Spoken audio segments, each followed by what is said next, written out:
This is the HR Diary, so to live up to the name of the project, let's do a little storytelling.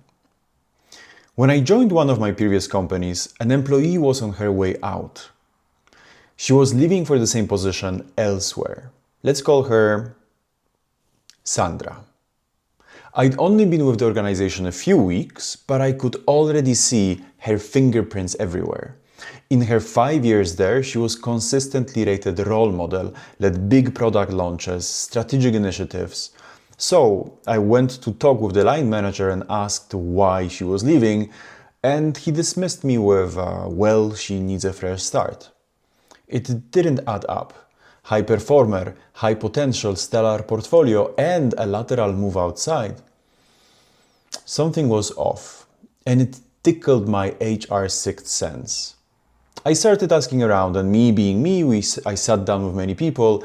Everyone lit up at her name: ownership, problem solving, empathy, a team player who lifted others. But then when I asked why was she leaving, the energy faded. They offered me platitudes, silence. No one really knew, or they didn't want to tell the new HR. Finally, the day of the exit interview came. The process in the company was quite over-engineered, so I literally sat in front of her with a pile of forms. Then, in the spur of the moment, I slid the papers away and I told her what I'd heard from her colleagues, all the good stuff, and only then asked why she was leaving. I could see it on her face. Something changed, shifted, unlocked. The warmth of that feedback seemed to put her in a different headspace. She opened up. She told me about joining from a startup and trying to survive in a big corporation with crazy processes. I think many of us can relate to the second part. Then the late nights. During her first year, she was haunted by imposter syndrome. She actually thought that she's going to get fired any day because people will discover that she knows nothing about anything.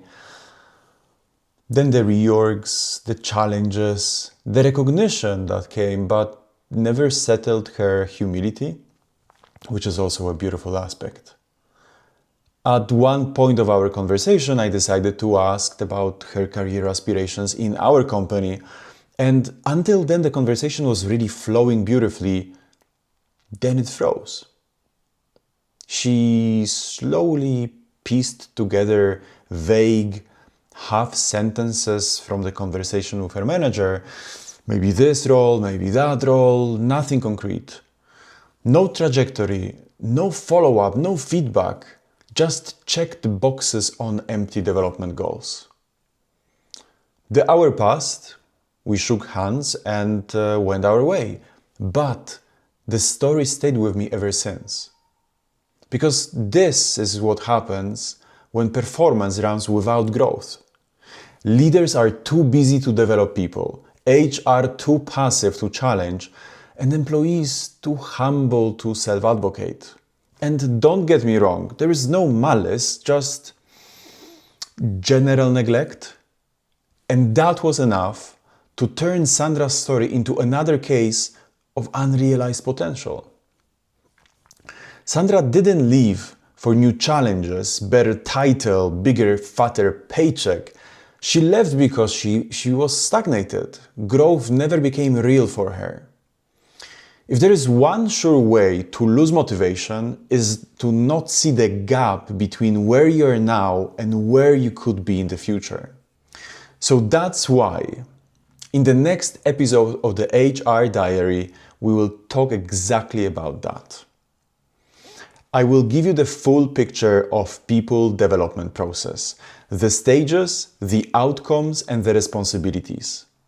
By the end of the mini-series, which I think will be around 2, maybe 3 episodes, you will know exactly what good looks like, what is your responsibility, and what is that of your team leader. So, tune in to the next HR Diary episode, Talent Development and Career Growth Explained. HR out.